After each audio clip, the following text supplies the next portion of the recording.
ladies and gentlemen. Thank you for joining me again for another edition of Run Level 0.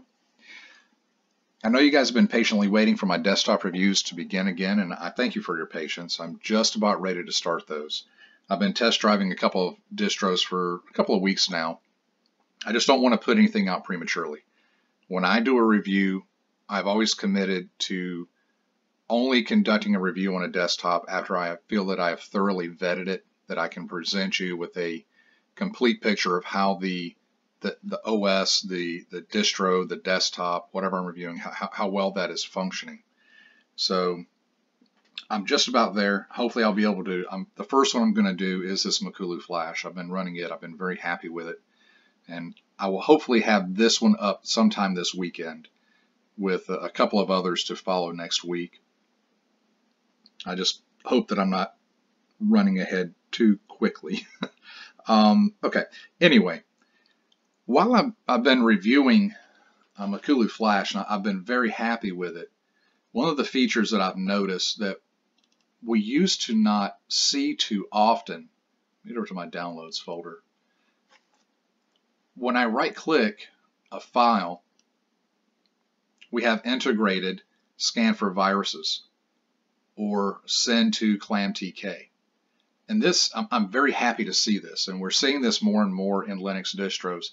If you're like me, you've been using Linux for quite a while, we didn't used to see this, or you didn't used to see it as often. You know, a lot of the common Linux distros that were meant to be used in office environments, you would see those sometimes that would have an integrated antivirus.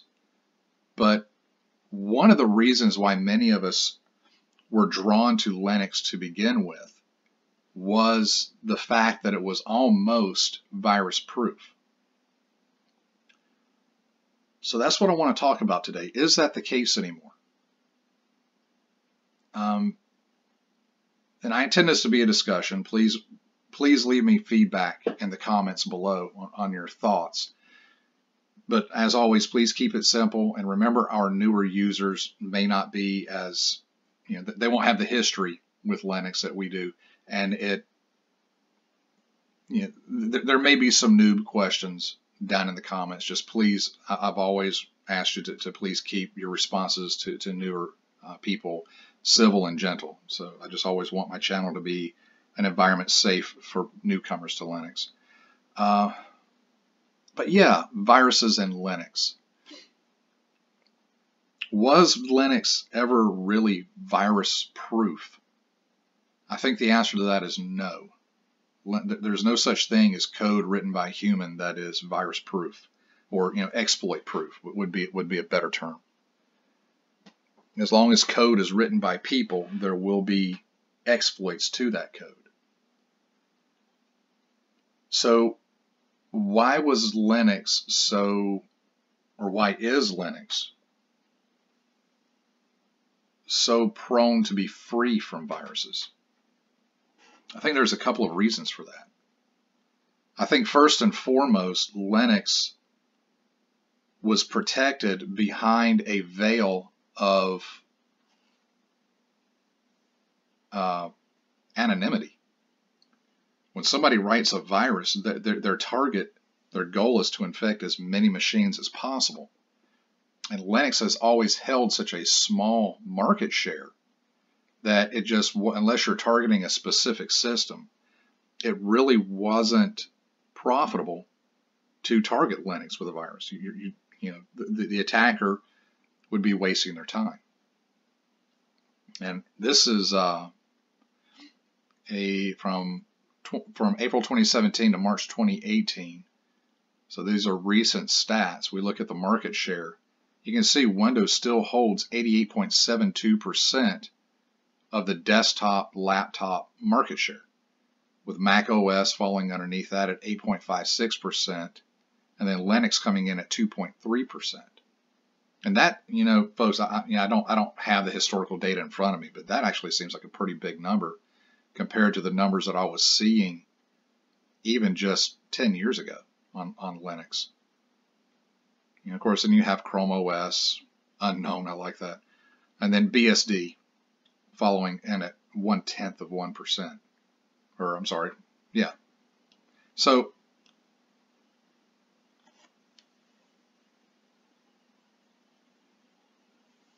what do you think? So Linux, in its, for lack of a better term, lack of popularity, often protected it. I think that was probably the number one reason why we didn't see as many Linux viruses in the wild. I think the other reason that Linux has always been so hardy against infection is the community, the developers. The development community has always been very, very vigilant in remediating exploits as soon as they were detected. And that's still the case. I think that they're still on top of it, especially the larger contributors tend to knock out viruses, knock out exploits in their code as soon as they're found. But the real danger in any operating system, or not even just operating systems, in any information system, is your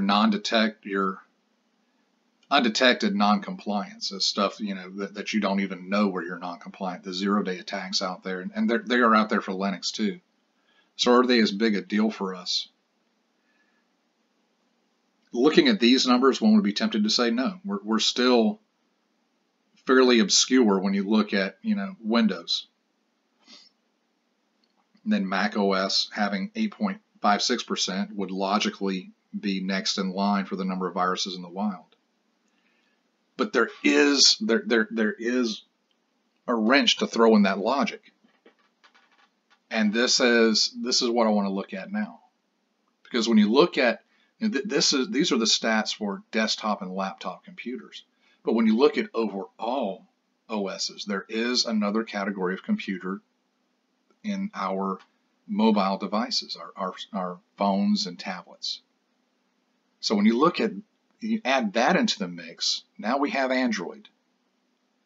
And Android has 39.59% of the global market. It has surpassed Windows. So now, with Linux falling in at 0.68% of the global market. Now that looks a little bit better for Linux as a desktop OS. But I mean, now we're over 40%. And why do I lump Android in with Linux? That's because Android is a framework built on top of the Linux kernel. So many exploits, many of the malware titles out there that would run on Android could potentially either natively infect Linux, or with a little tweaking could be used to infect Linux. Now it's got a lot scarier. If you go over to Android.com, it talks about the kernel and how the Linux kernel is an extremely important part of software on nearly every Android device. And this is why you have to use updated Linux kernels, keep your kernel up to date to preclude the infection or the installation of malware on your Android devices. And Android uses strict guidelines and rules for what kernels are available for that reason. And when we look at ExploitDB, if you're not familiar with this is a database containing known exploits that can be used to attack various operating systems and platforms.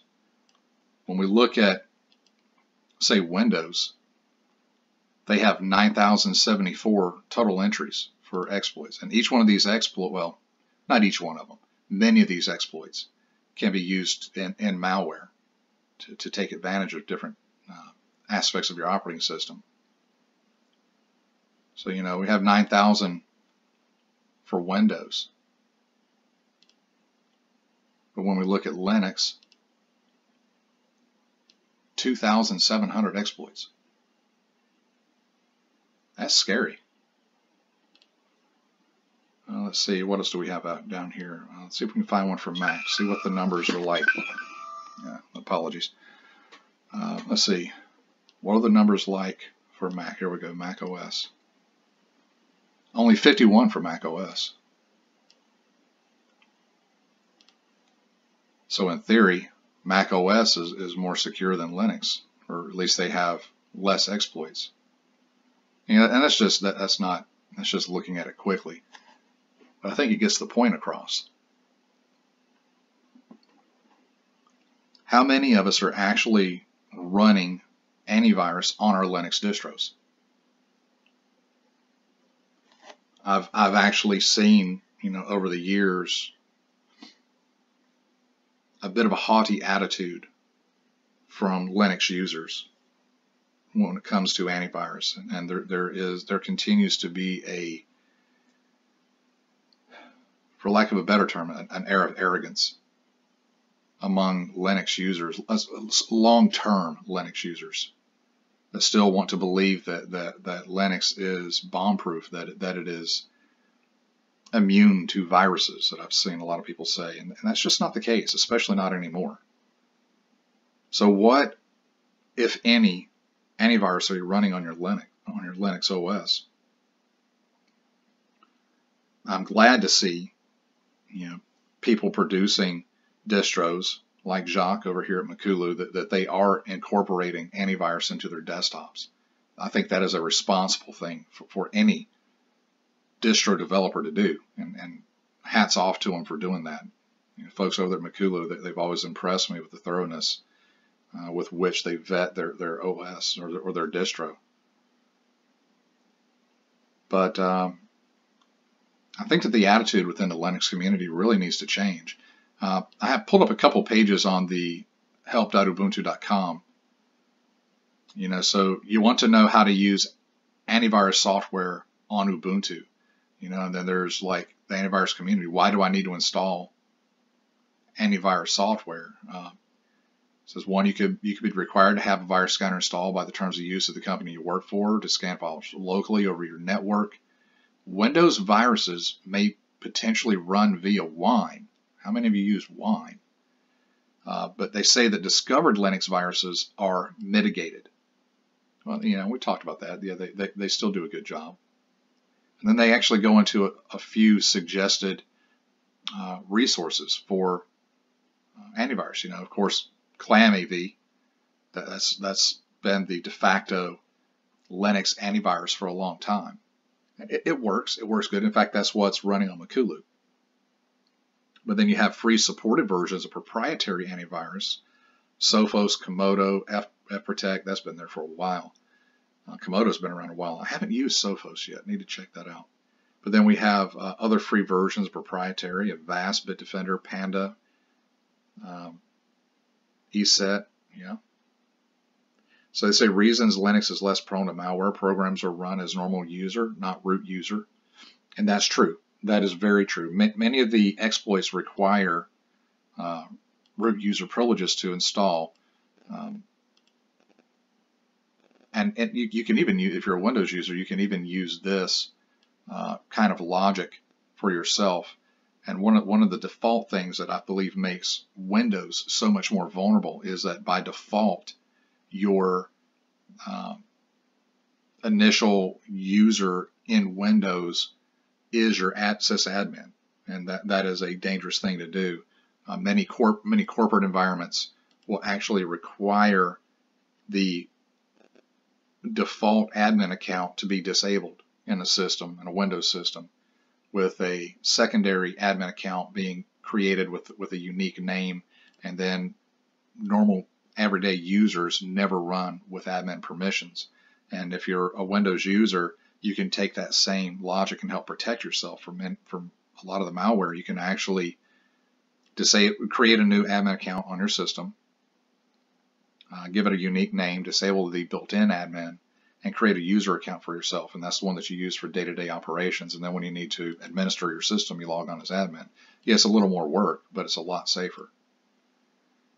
So another reason, open source, more eyes on the system source code. And absolutely. This has always been a strength in Linux. And this is why when people do and try to embed malware or spyware within a Linux distro, they're often caught and called out almost immediately. Diverse system configurations. Yeah, it's hard to write a a virus for a system when there are so many distros out there running different versions of kernels. And yeah, it's not like just one or two versions of Windows out there. There are a lot of variations within Linux. So less malware actors overall focus on Linux. However, proficient malware actors do target Linux. And there you go. When you consider that the majority of the internet is being run on Linux now, it does make it an increasingly juicy target. So yeah, so even Ubuntu is suggesting that we use antivirus. You know, and they've provided some great sources. I think I'm going to provide a link to this page in the description for anybody that's interested. And then, you know, the ones that they recommend here are ones that I saw over and over again. I did a search for, you know, free antivirus programs for Linux, and they're the same ones that keep popping up over and over again on various pages. So what do you think? I don't know. This is I mean this to be a discussion for us, you know, to provoke some thought amongst my Linux users. But what do you think? Do you run antivirus? If you don't, why not? For me, it's just a matter of common sense. Do you do, you know, just some things to think about. Do you do banking on your Linux distro? Do you do online purchasing? Do you ever input your credit card information? Do you ever plug your Android phone into your Linux computer for charging purposes or for data transfer purposes? You know, that could be a vector that you're opening up for potential infection.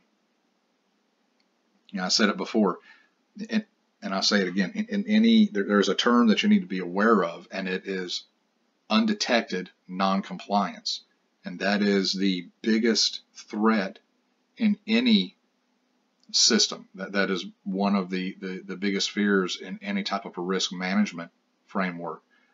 That, you know, if you know you're non-compliant somewhere, if you know you have a problem, at least you can work toward fixing it. The real dangerous ones is where you're infected. In this case, you would be infected and not even know it, not even have a means by which to detect and mitigate it. So, I don't know. What do you think, guys? Antivirus and Linux. Please leave your comments below. Also, you know, this gives me an idea. Would you want to see a review of these various Linux antivirus applications that are available? Would you guys like to see that? Let me know. Drop a comment below and I'll link this page, I believe, in the description. Thank you for joining me for this discussion. I think it's an important one, and I look forward to talking to you next time.